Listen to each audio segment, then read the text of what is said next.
let's go to League One and let's go to FC Naples, who is quietly one of the best teams in the league right now. Naples, perhaps unexpectedly, is one of the most complete teams in League One, and you see a play here that exemplifies it. They're recovering defensively here, and you see immediately how Chris Heckenberg and Mark Torres, the dual number sixes in this lineup, both track back to stall Texoma out and force what turns into a turnover that leads into a break. Luka Pieper wisely drops to be able to link play, providing that crucial stopgap between phases of action. And then as soon as Carson Henderlog is on the ball, it's off to the races. Jaden Nonan and Andres Ferrin are pushing up the wings, providing optionality to get out on the counter. This move doesn't really result in a chance, but it's emblematic of the entire Naples experience. Yeah, I mean, look, FC Naples, we said preseason because we're still close enough to preseason talk to really still have those talks, that they had a spine that could be amazing. And John, you mentioned it with the dual number sixes. The one that we all talked about preseason was Chris Heckenberg. A lot of us did not really see the emergence of a Torres or anyone like that really showing up. I've been pleasantly surprised, and everything about FC Naples just feels like it's working perfectly. No, 100%. As you mentioned, we trusted the defensive identity, and we had question marks about guys who have shown flashes in the past, maybe at the USL level, but haven't really done it consistently. And you watch Naples, and Carson Henderlog is absolutely dominant. Jaden Onan has really stepped up and become a contributor where it matters in the final third, which again, we knew he had it in him, but could he do it consistently? Pretty much proving to be a yes in Matt Poland's system. I love watching this team play. I love the organization. A lot of fun and interesting players, like the way they're using Cisneros on his weak foot at fullback. It feels intentional. It feels like they understand the matchup in every given week. And yeah, they're a contender for real.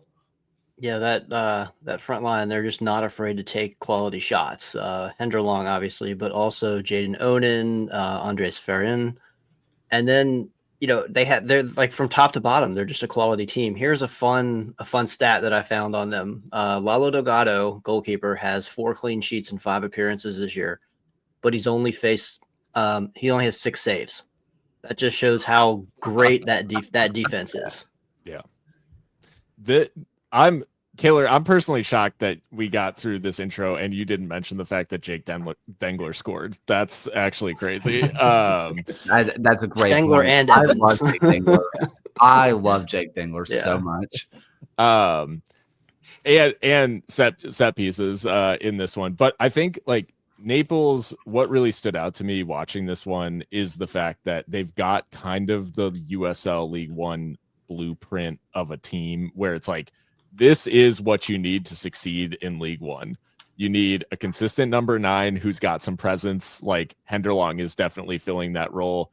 You need a solid defense, which they've obviously got. And you need those couple of like stable midfielders who can just keep things ticking. It's not necessarily like they don't need to be like super flair players or anything like that. They play, 4-4-F and 2, as they say, and it just works a treat. It's like exactly the stable system that they need to play in. And there just don't seem to be a lot of weaknesses about how they set up. It's just very well organized, and they're dangerous from set pieces. That's a recipe for success in League One. Absolutely. I mean, it's been 6.5 hours since they last conceded a goal in the league, or the equivalent of watching the Star Wars original trilogy. Obviously. Do you think any of and this is a question I've had, do you really think that any of the players or coaches kind of hear that and are just like, man, that's cool, and like tell somebody else about it? Because I know there are coaches that listen to this, but I hope somebody like passes that along. Like, we could watch all of Star Wars and never concede. That's awesome. I will say I've done this stat in the past where I would say what movie franchise they could watch in, and then they'll concede in the very next match. So that's the no. That's a yeah. no. that stat jinx, classic stat jinx. Yeah. Breck Evans, Dangler, you better stay stout. Like, yeah, I mean, there's a lot to love about FC Naples, and I think the other side of the coin here is unfortunately Texoma. At some point there is going to be the point of we don't really talk about them as much unless they figure it out, because if teams continue to have great performances against them, but it's always against them, you know what I mean? I mean, One I goal just so think far they're this straight year. up not any good. Like, I'm not afraid to say it. Like, we've On a seen scale of San Antonio to yeah. Hartford, where does Texoma fall? 2024 Below 'em. Lexington. Yeah. Oh, God. There's the stray. There. We Yeah, cannot first of resist. many for Lexington today, unfortunately. Well, does anybody have anything else on this match before we stay out west?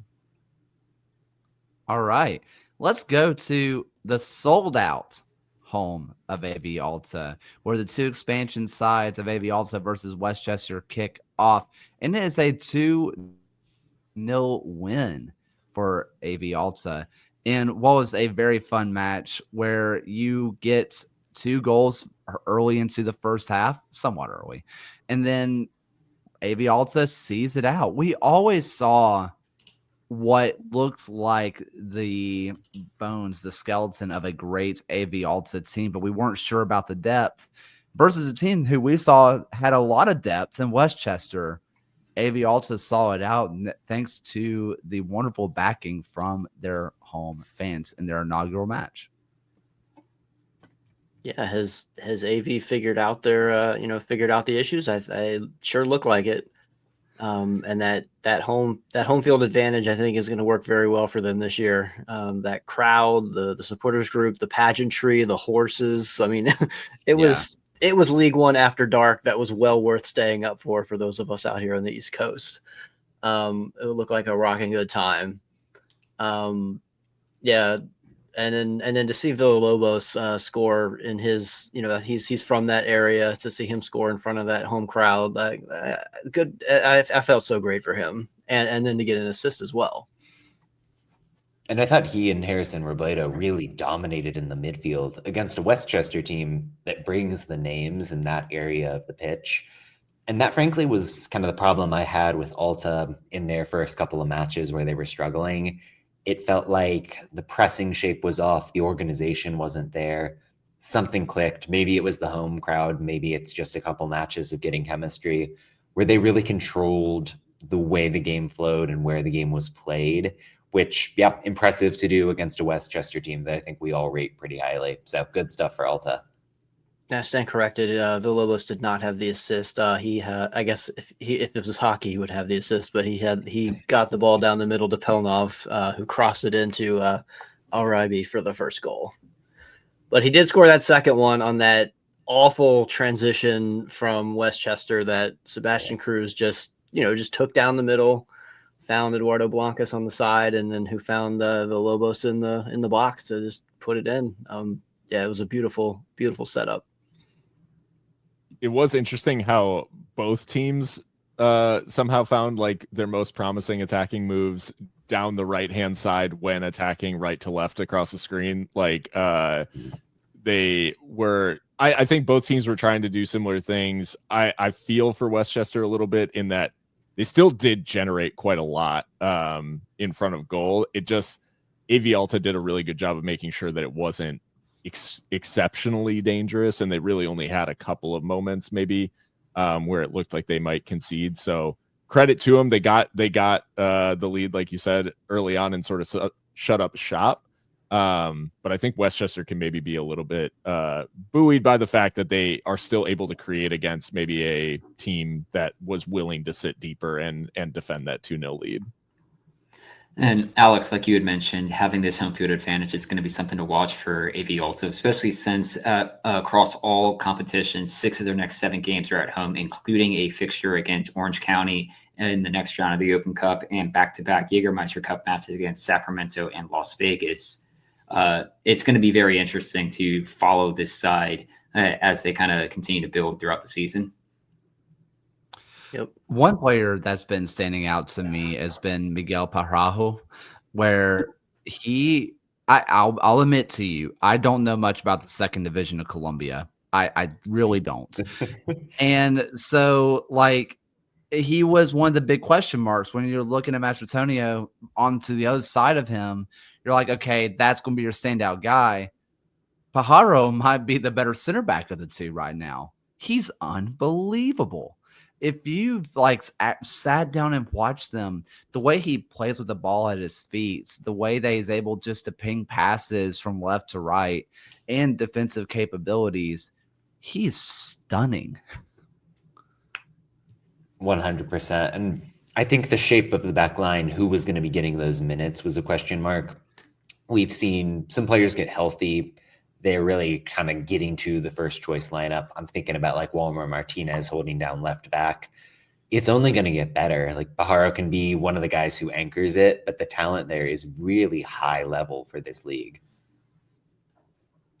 Well, for open floor, I want to just quickly throw it over to the upstate of South Carolina, where we're going to go. I want to go Greenville Triumph, where they get a 1-0 win. And it's a bit of an ugly win, but Greenville have been putting together really good performances. And I know we're going to look at the Spokane match and see 4-0 and say, how is that a good performance? But genuinely, the first half could have gone either way. Like, they were so close to just getting goals and it just wasn't working. They were creating shots. It just wasn't working. And it feels like they regressed to the mean. They get a bit of an ugly win. I mean, it's an ugly play that scores, but what Greenville's doing in building up, what they're doing defensively, I've been buying into it. It's nice to see them get all 3 points because I thought they've been deserving these last few weeks. One of those being an Open Cup loss, not a league loss, but still, it feels like the 3 points have been coming and that it has been good performances that just weren't being rewarded. It's nice to see them get a reward. Yeah. And you're right to point out the defense in this one. I mean, you look at Luis Alvarez's stats, which I think is always kind of the key indicator of how you've performed against the Independents. He takes 76 touches and doesn't create a single chance in this game. A lot of that owes to what Leo Castro was doing defensively, finally partnering him with Rapapa Mensah up top. But he tended to kind of drop off Mark Alvarez a lot, especially early in the game. As a result, the Independents had to get Medense deeper as well to seek out touches. It felt like it really obliterated the flow they were trying to build. And hey, you get that goal at the end, which is really an effort play from Rodrigo Robles, dancing around that defense, getting the serve into Castro. It's what you want to see if you're Greenville, tightening up, being better after that Spokane game, correcting the issues we saw defensively. So yeah, promising stuff for the Triumph. Yeah, that goal looked like a teenager playing FIFA. It was. It was. Awesome. I loved it. Yeah, like you said, it wasn't the most beautiful of of plays there, but yeah, he was dancing around Jaime and it looked like you're watching somebody play FIFA. But yeah, they held Charlotte to just one shot on target. I mean, that's incredible with that offensive lineup that Charlotte has. To come back to do that. That was Matt Levy's first league goal conceded. He's had 4 clean sheets and 5 appearances going back to 2024. So his rookie streak is over, but just 1 goal conceded. And then Greenville will have a quick rematch with Knoxville tomorrow, who they lost 3-1 in the Open Cup. That should be interesting to see if Knoxville is for real, or is Greenville for real? For sure. I want to stay in League One really fast. And then if anybody else has anything, obviously throw it in there. Chattanooga follows up their Open Cup performance by thinking that they were still in penalties.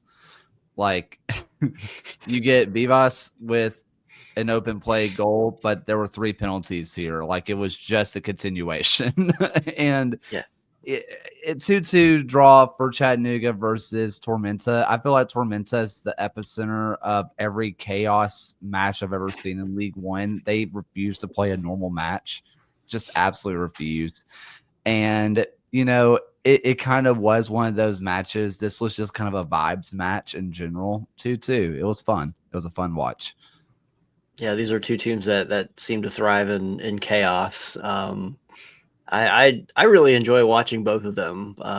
Like, you have the smallest market pro team, and then Chattanooga Red Wolves, which seem to do the very bare minimum, but they have these players who are just scrappy and really trying to do the best they can with what they have. I think it's going to turn into a feel good story for the players. I'm tuning in every week. My wife and I are big Matt Bentley fans from his time in Richmond. We just want to see him score a goal, an open play goal. Yeah, calling them scrappy is the right way to put it. They're very, I don't want to say grimy, but it's a physical style of soccer, very defense first. I don't know if they're going to be a playoff team, but they're going to be really annoying to play against all year long. And that's kind of the best you can hope for after how they tended to fold over quite often last season. Yeah, and you can ask Richmond how annoying it is to play even last year's Chattanooga. Yeah. I don't think Richmond's ever won in Chattanooga. Yeah, it's been bad luck for Richmond with Chattanooga since that playoff game. It's been kind of rough sledding for them. I did say in the preseason with Chattanooga that they felt like a team who could weirdly go on an Open Cup run purely because they were just going to be so grimy, and I don't want to say dirty. Dirty's not the word, but just does the dirty work. Just a bunch of grinders on defense, and you're not going to get a lot of opportunities to score. They're not going to create a lot of opportunities themselves, but they can whittle you down and they can take you the full 120. Maybe they'll score a goal, maybe they won't. Maybe you'll score a goal, maybe you won't. It feels like a season that could be a bunch of 0-0s and 1-1 draws, or if you get into it, an unofficial PK like this one, 2-2. But it just feels like it will be one of those years for Chattanooga that they're going to be higher up in the standings than you think, because defensively they're a lot better than I thought they would be coming into this season. So that's something to note. Tell us how you feel about their corner set pieces. I hate their set pieces. I hate their set pieces so much. They have quality set piece takers. It blows my mind that they have players that can drop a ball into a bucket, right? Hernandez is such a good, just placer of the ball. And they continue to do this thing where they have 2 players standing over the ball. One player runs by it, just touches it with the top of his spike. The other one just sends in the lowest cross possible, and it gets cleared off the line after the first defender. And they do it constantly. It's all they do when they're not within shooting range, and it blows my mind. It's not like they're creating corners off of those. Like they're driving it low into the first defender. They're clearing it out for a corner. They're just getting throw-ins or getting countered on, and it makes me so angry. I hate watching them take long set pieces. Basically, anything that's on the halfway line to roughly around 30 yards out, that space, it's just the most infuriating set piece that you've ever seen. One person run by, we tap the ball, we either send it kind of to the top of the box or we pass it to the guy in the middle of the field who does nothing. I hate it. I hate their set There's your Stephen A. rant of the night.